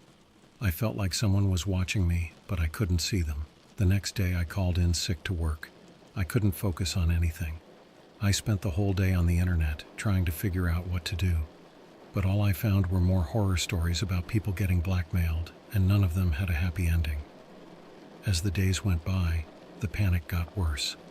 I didn't hear anything more from the blackmailer, but I knew the clock was ticking. What secrets could they have on me? I didn't know, and it was driving me crazy. On the 5th day, another note showed up on my doorstep. This one was handwritten and said, "Time's running out. Tick-tock." I felt trapped. I couldn't go to the police. They'd think I was crazy. I didn't want to drag my friends or family into this. I was completely alone. I had two choices: pay the money or try to figure out who was doing this to me. I didn't have $10,000, so I had to find out who was behind it. I just hoped I wasn't too late. Little did I know, things were about to get a whole lot worse.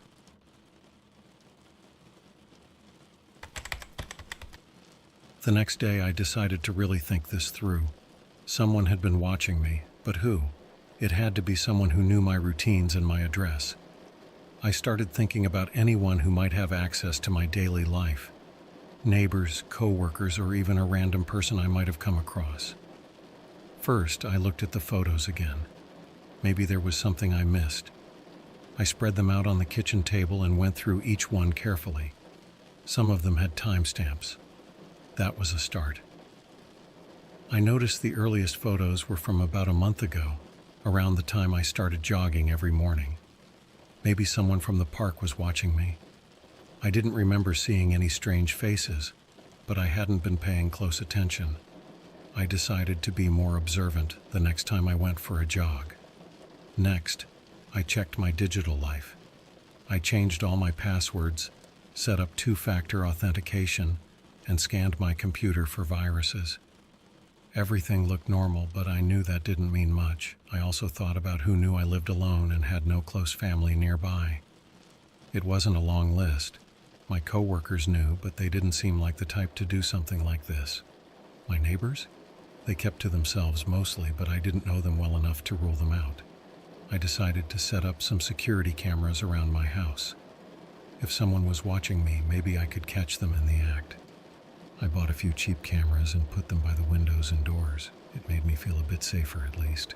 The next morning, I went for my usual jog, but this time I was really paying attention to everything around me. The park was quiet, just a few regulars jogging or walking their dogs. Nothing seemed off. I passed by the spots where some of the photos were taken, but everything looked normal. Days went by without any new notes or photos. I was starting to think maybe it was just a scare tactic and they'd given up. But the anxiety never went away. I was constantly looking over my shoulder, jumping at every noise. Then on the 6th day, I caught a break. While checking the footage from my cameras, I saw someone. It was late at night, and a figure appeared in the backyard. They were wearing a hoodie and a mask, but it was clear they were up to no good. They walked around the house, checked the windows and doors, and then left. They didn't seem to notice the cameras. I called the police, but without a clear face or any real evidence, there wasn't much they could do. Still, it was a small relief to know I wasn't imagining things. Someone really was out there, watching me. The next day, I stayed home from work again, keeping an eye on everything. I barely slept, just sat by the window with my phone ready to call for help. But nothing happened that day. That evening, another note appeared, slipped under my front door. It read, "Nice cameras. Too bad they won't help you. Pay up or else." My heart sank. They knew about the cameras. They were watching me closer than I realized. I was running out of time and options. The police couldn't help, and I didn't have the money. I had to confront this head on. I had to find out who was doing this and stop them. It was risky, but I didn't see any other choice. My life was falling apart, and I needed answers. I decided to follow the money. If they wanted Bitcoin, there had to be a way to trace it. I spent hours on forums and dark websites learning how to track Bitcoin transactions. It was complicated, but I was determined. I set up a new Bitcoin wallet and transferred a small amount as a test. Then I traced it.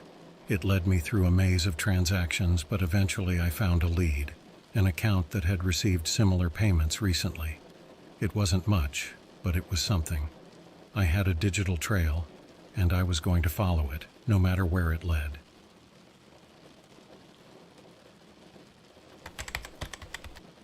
After figuring out that the Bitcoin account was linked to someone close by, I couldn't believe it. Someone in my neighborhood was doing this to me. I started thinking about who it could be. There's Mr. Johnson, the old guy who keeps to himself. The Parkers, a family with kids. And then there's Mark, who lives right across the street from me. He's around my age, works from home, and has a direct view into my living room. It felt too coincidental. I decided to check out Mark first. I saw him leave his house around 11 p.m., so I took my chance. I knew he had a spare key under a fake rock near his door. I'd seen him use it before. My heart was pounding as I grabbed the key and let myself in. Inside, his house was quiet. I went straight to his office where he kept his computer.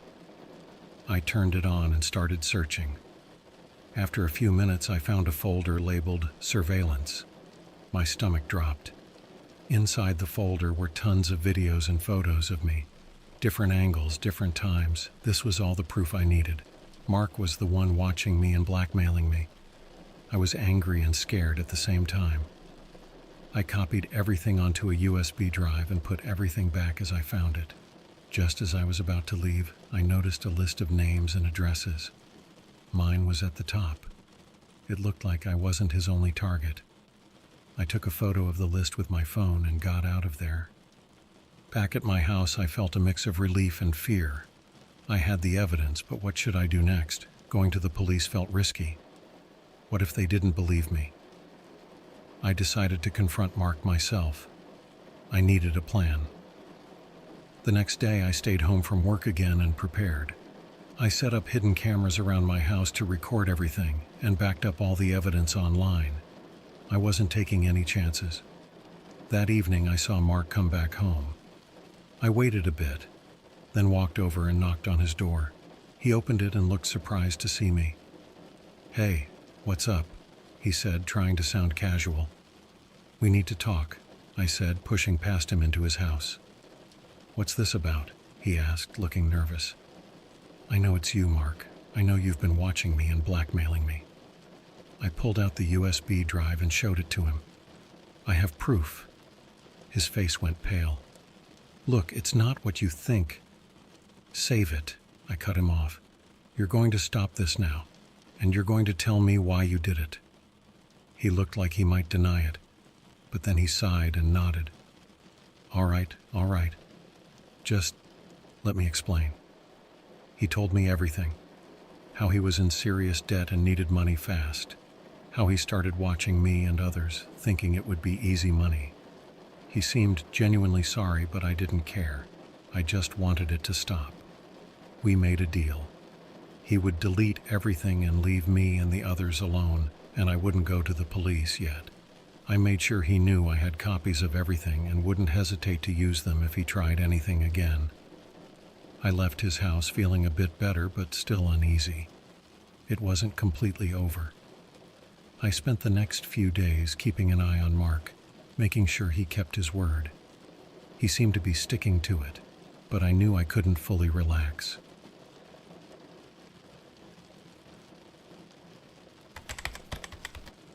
Just when I thought things were getting back to normal, something strange happened. About a week after I confronted Mark, I noticed a man I didn't recognize near my house. He was older, with a creepy vibe. One night, I saw him talking to Mark in Mark's driveway. They seemed to know each other, which made me uneasy. The old man handed Mark a small package, and they talked for a while before parting ways. This was suspicious, and I needed to find out who this old guy was and what he was doing with Mark. The next day, I decided to follow Mark when he left his house. He drove across town to a rundown house. The old man was sitting on the porch waiting for him. I was nervous but determined to figure this out. I waited until they went inside and then crept closer to the house. I heard them arguing about files and backup plans. I peeked through a window and saw stacks of photos and flash drives. My heart sank. They had backup files of everything. When they went into another room, I snuck around to the back of the house and found an unlocked door. I slipped inside and found the room where they kept all the files. I took photos of everything with my phone and grabbed a few flash drives to take with me. I was about to leave when I heard someone coming. I quickly hid behind a curtain as the old man walked in. He looked through the files, muttering to himself. He seemed paranoid, always glancing around. I stayed hidden until he left the room, then quietly slipped out the way I came in. Back at my place, I checked the flash drives. They had not just photos of me, but of other people too. Mark and this old man were blackmailing a lot of people. I couldn't believe how deep this went. I knew I had to act. This wasn't just about me anymore. I decided to call the police again, this time with all the evidence I had. I gave them the photos, the flash drives, and the pictures I took of their stash at the old man's house. The police took it seriously this time. They arrested Mark and the old man and took all their files. It turned out the old man had a long history of blackmailing people, and Mark was just helping him out. Finally, it felt like things were coming to an end. The police told me the evidence was strong, and both men would face serious charges. I felt a huge relief knowing they couldn't hurt anyone else. It took a while, but I started to feel safe again. The police kept me updated, and it seemed like they had everything under control. I started to sleep better, knowing these guys were behind bars. In the end, it wasn't just about stopping them from blackmailing me. It was about making sure they couldn't do this to anyone else. Knowing they were locked up made it a little easier to move on.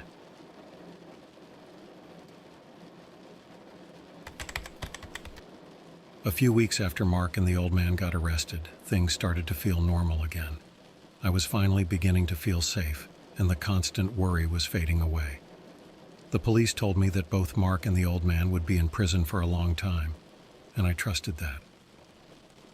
One day I came home from work and found an envelope on my doorstep. There was no return address, just my name on it. My heart skipped a beat as I opened it. Inside was a letter from Mark. Somehow he had managed to send me a threat from prison. The letter was short and to the point.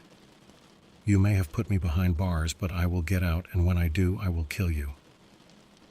At first, I felt that old fear creeping back in. But then I remembered that Mark was in prison and would be there for a long time. There was no way he could get to me. I shook my head and laughed a bit, tossing the letter in the trash. It was just another attempt to scare me, and I wasn't going to let it work. I called the police and told them about the letter. They added it to their case against Mark and assured me again that he wouldn't be able to harm me or anyone else. As the days passed, the fear started to disappear. I went back to my usual routine, feeling more cautious but no longer scared. This whole experience had changed me, but I wasn't going to let it control my life. I knew I had done the right thing by stopping Mark and the old man, and that gave me some peace. Life went on. I made sure to enjoy the little things and not take my safety for granted. The nightmare was over, and I was free to move forward. Knowing that Mark and the old man were locked up helped me feel secure. And whenever I thought about that letter, I just reminded myself that they were behind bars and couldn't hurt me.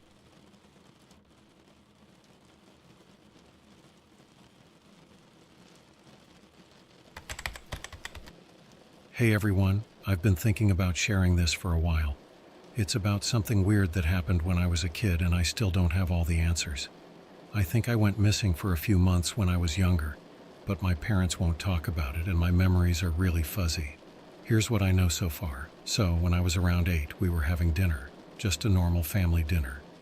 We were talking about our favorite vacations, and I mentioned a trip to a lake house.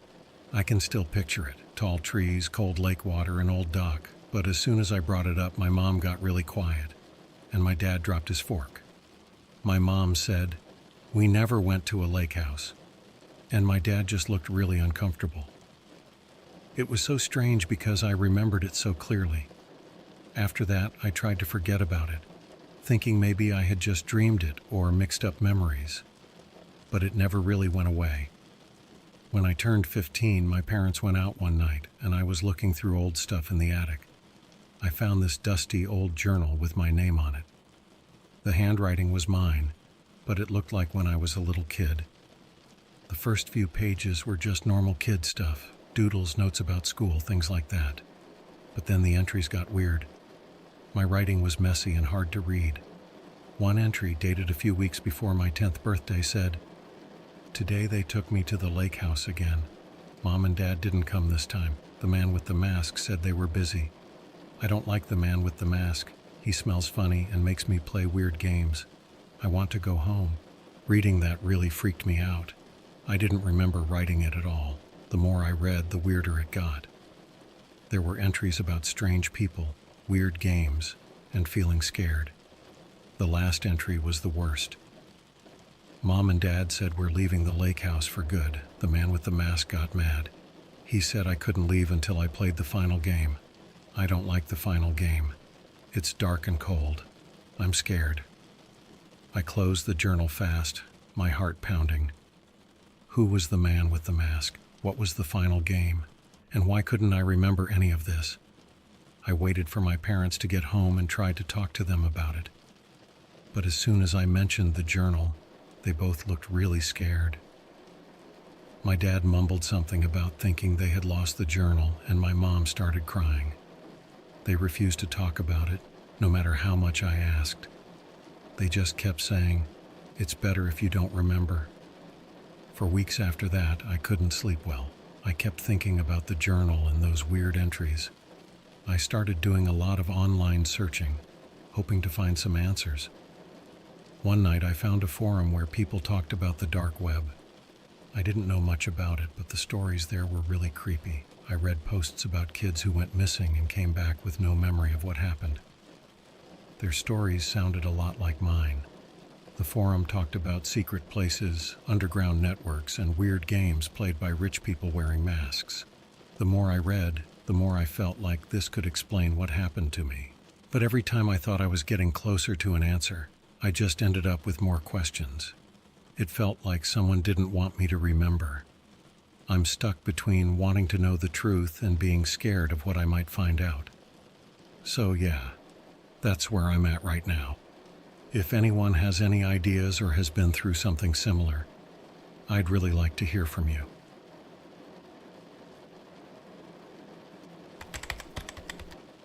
Hey everyone, I'm back to share more about my weird childhood memories. After finding that journal, things started to get even stranger. I have this one memory that keeps popping up, but it's really blurry and hard to make sense of. I think I remember a bit about the man with the mask. His face is really hard to remember, like trying to recall a dream, but I think I saw him once without the mask.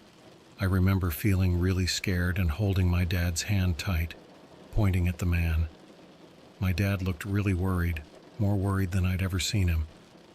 Then, everything got really chaotic. I remember us running, my dad pulling me along as we ran towards our car. My mom was yelling something, but I can't remember what she said. Everything was happening so fast, and it was really confusing. It felt like one of those nightmares where you're trying to run, but everything is blurry and doesn't make sense. We got into the car, and my dad drove away really fast. My mom kept looking back, like she was scared someone was following us. I remember asking them what was going on, but they didn't answer me. They just kept saying everything would be okay, and that we were going home. After that, things get really fuzzy. I don't remember how long we drove or where we went. It's like my brain decided to stop remembering at that point. When I try to think back on it, it's like hitting a wall. I wish I could remember more, but that's all I have for now. I'm sharing this because I'm hoping someone might have some idea of what happened or has gone through something similar. It feels like I'm missing a big part of my past, and I just want to understand what happened. If anyone has any thoughts or advice, I'd really appreciate it. Thanks for listening.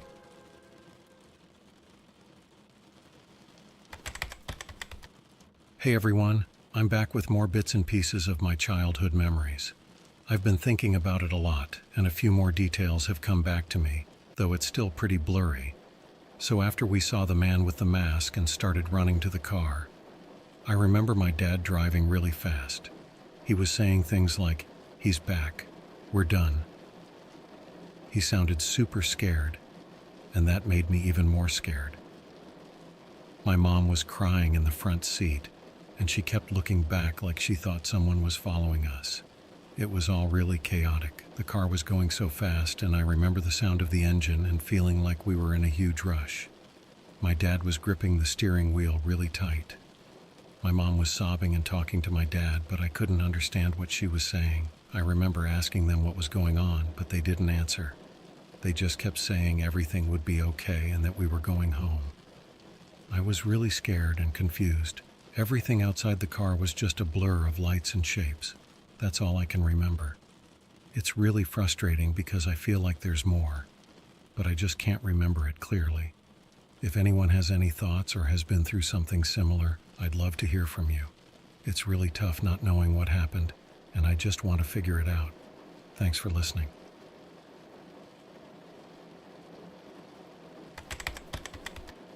So I wanted to update you on what I figured out. After thinking about it a lot, I finally understand why my memories are so messed up. So after we saw the man with the mask and my dad was driving us really fast, we got into a car crash. I remember bits and pieces of it now. The car was speeding, my mom was crying, my dad was really scared, and then everything just went black. I must have hit my head during the crash, which is why my memories are so blurry. This also explains why my dad has that scar on his face. I always wondered about it, but he never talked about how he got it. Now I realize it must have been from the car crash. It must have been really bad, but my parents never told me about it. They probably wanted to protect me, or maybe it was just too painful for them to remember. So that's why I don't remember much. The accident messed up my memory from that time. It's kind of a relief to finally have some idea of what happened, but it's also really sad and scary to think about what my parents went through. Thanks for sticking with me through all this. It feels good to get it out and try to make sense of everything.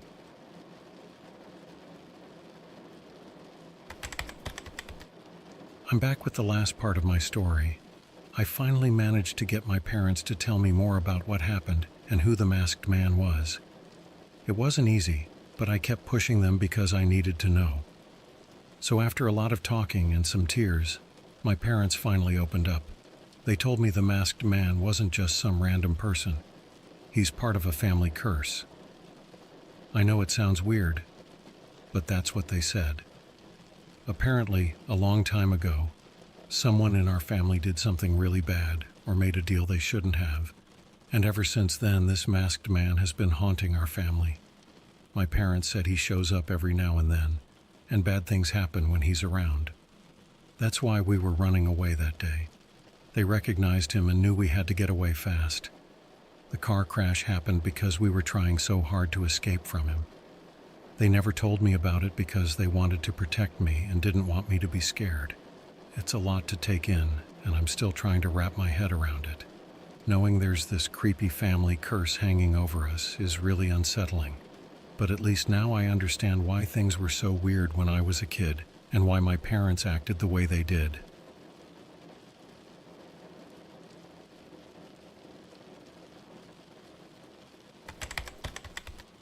Hey everyone, I just had to share this weird and creepy thing that happened to me recently.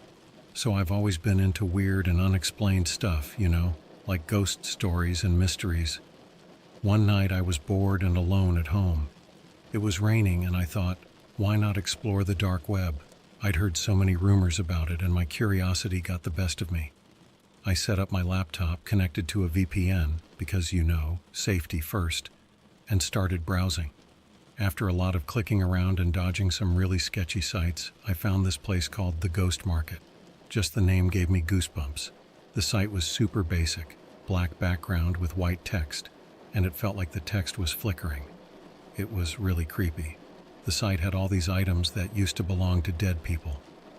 There were diaries, photo albums, jewelry, clothes, stuff like that. Each item had a short description of who it belonged to and how they died. Most of it was kind of interesting in a morbid way, but then I saw this leather-bound diary. It belonged to a woman named Emily Sinclair, and her death was mysterious and unsolved. Being a huge true crime fan, I couldn't resist. I bought it without thinking twice. A few days later, the diary arrived. It was wrapped in brown paper and tied with twine, with no return address. There was just one line written in black ink. May her words guide you. That sent chills down my spine. I unwrapped it and the diary felt old and worn. The leather cover was scratched and the pages were yellowed. That night, I sat down in my living room with just a dim lamp on and started reading.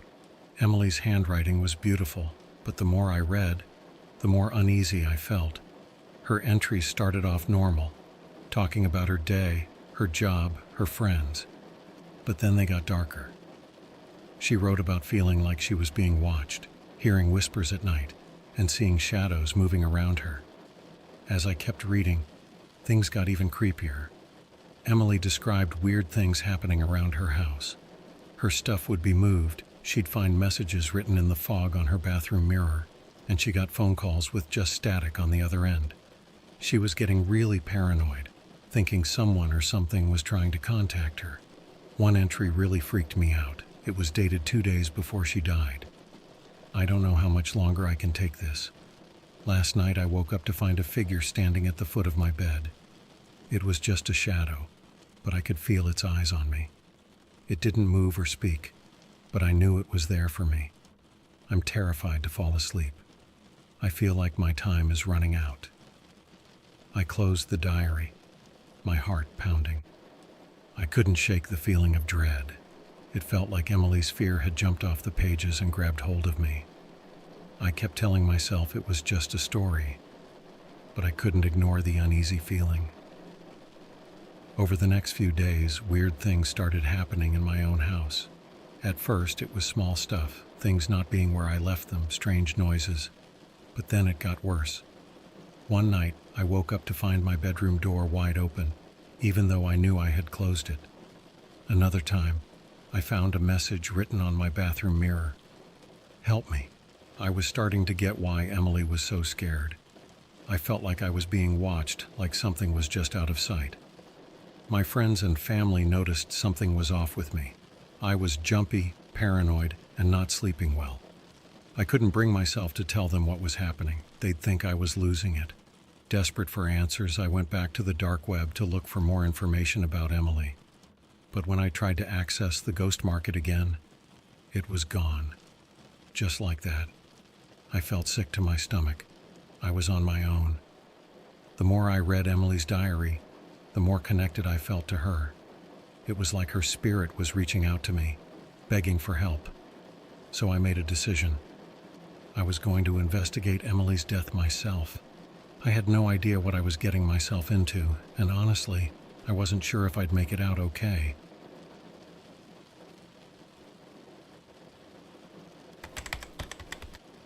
So after deciding to dig into Emily's death, I started with the basics. I Googled her name, looking for any news articles or police reports. I found a few mentions of her, but not much detail. It seemed like her death really was a mystery. The report said she was found dead in her apartment, no signs of forced entry, no obvious cause of death. Just gone. I figured the best place to start would be her apartment building.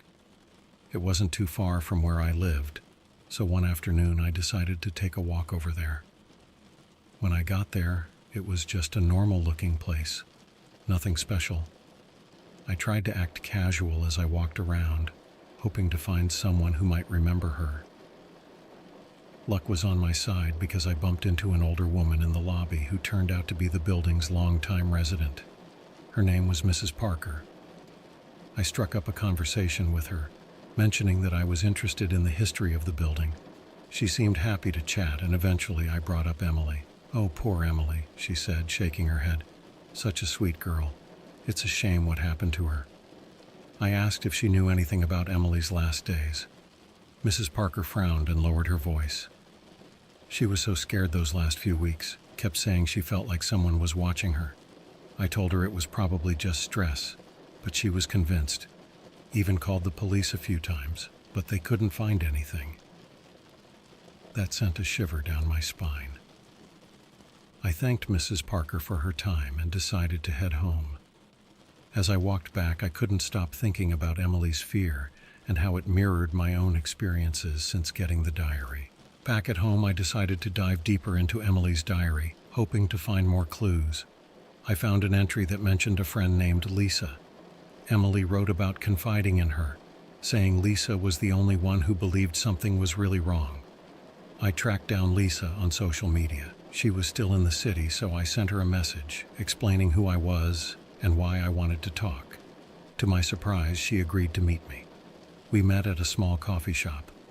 Lisa looked wary but curious. I told her about finding the diary and the weird things that had been happening to me. Emily was my best friend, Lisa said, her eyes sad. She was so scared those last few weeks.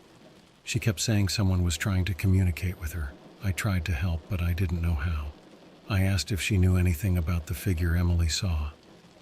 Lisa nodded, her face pale. She called me the night before she died, terrified. Said she saw a shadowy figure at the foot of her bed. It didn't do anything, just stood there. She couldn't sleep after that. Hearing this made my skin crawl. It was all too similar to what I was experiencing. I asked Lisa if she had any idea who or what could be behind it.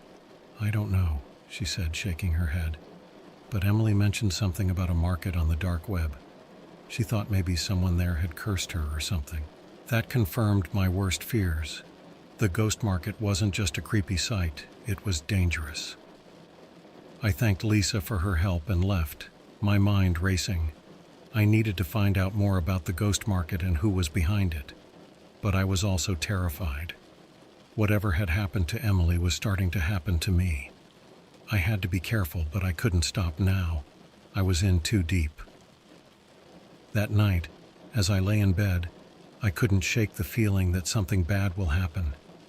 My heart pounded as I stared into the darkness.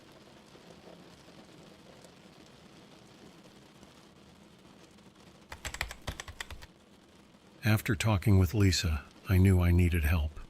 Handling this alone was too much. The first person I thought of was my friend Alex. He's into tech and weird stuff, so I figured he might know more about the dark web and how to find the ghost market again. I called Alex and asked if he could come over. When he arrived, I told him everything. Finding the diary, the strange things happening, and my visit to Emily's apartment building. Alex listened, looking more serious as I talked. Okay, he said finally. This is seriously creepy. Let's see if we can find anything about the ghost market. We set up his laptop and started searching. It took hours of digging through forums and shady websites, but finally, we found a thread about the ghost market. Most of it was people sharing creepy experiences with items they bought, but one post stood out. It mentioned a username, Spectre Master. This person was known for dealing in cursed or haunted items. The post was old, but it was our only lead. We decided to try and contact Spectre Master. Alex sent a message through the forum, explaining our situation and asking for help. We didn't expect a quick reply, but to our surprise, we got one within an hour. The message was short. Meet me tomorrow at midnight. Old Warehouse, 34th and Maple. I felt a mix of fear and excitement. This was the break we needed. But meeting someone in an abandoned warehouse at midnight? It sounded like a bad idea from a horror movie. Still, we didn't have much choice. The next night, Alex and I drove to the warehouse. It was dark and creepy, just as expected. We waited inside the car, both of us on edge. At midnight, a figure appeared at the entrance. We got out and walked over, hearts pounding. The figure was a tall man in a long coat, his face hidden in the shadows. "Are you the ones looking for Spectre Master?" he asked. His voice was deep and cold. "Yes," Alex replied. "We need your help." The man nodded and gestured for us to follow him inside. The warehouse was empty except for a single table with a laptop on it. The man sat down and turned on the laptop, showing us a live feed of the ghost market. "Why are you interested in Emily Sinclair's diary?" he asked, his eyes never leaving the screen. I explained everything, from finding the diary to the strange occurrences and my conversation with Lisa. The man listened silently, then finally spoke. Emily's diary was cursed. Whoever reads it becomes the next target. The spirit attached to the diary feeds on fear and eventually takes the life of the reader. My blood ran cold. "So how do I stop it?" I asked, desperate. "There's only one way," the man said. You need to find the original owner of the curse and destroy their connection to the diary. It's the only way to break the cycle." He handed me a piece of paper with an address on it. "This is where you'll find your answers, but be careful. The spirit won't let you go easily." We thanked him and left the warehouse, our minds racing with fear and determination. We had a new lead, but also a new level of danger. The address on the paper was our next stop, but what awaited us there was unknown.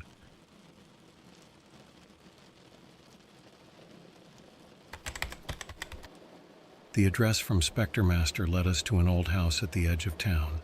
It looked abandoned, with broken windows and overgrown weeds everywhere. Alex and I parked the car and walked up to the front door, feeling nervous but determined. The door was unlocked, so we went inside. The place was dark and smelled bad, like it hadn't been lived in for years. We used our phone flashlights to look around. The furniture was covered in dust and cobwebs, and there were old pictures on the walls. We searched the house for any clues. In one of the bedrooms, we found a box of old letters and photos. The letters were addressed to a woman named Margaret, and the photos were of a young girl who looked a lot like Emily. It didn't take long to figure out that Margaret was Emily's grandmother. Among the letters, we found one that stood out. It was from a man named Thomas, who wrote about strange happenings and a curse that had been placed on their family.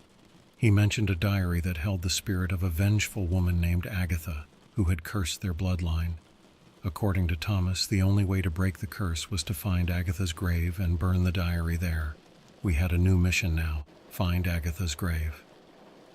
We spent the next few days researching local cemeteries and old family records. It was exhausting, but we finally found a lead. Agatha was buried in a small, forgotten cemetery on the outskirts of town. That night, Alex and I drove to the cemetery. It was dark and quiet, with only the sound of the wind in the trees. We walked among the old, weathered tombstones, searching for Agatha's name. Finally, we found it.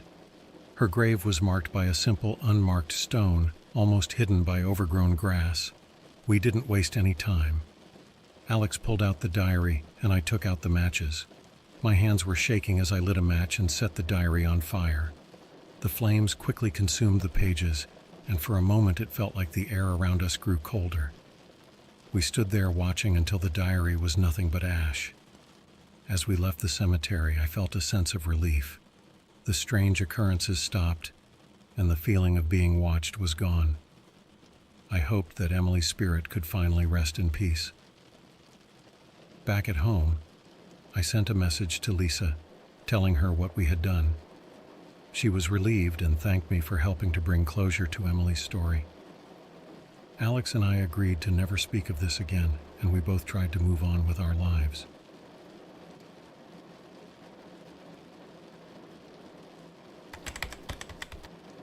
After we burned the diary, I thought everything was over. The strange things stopped happening, and I felt a lot better. But then, a few nights later, the nightmares started. In my dreams, I saw Emily. She looked so scared and was surrounded by fire.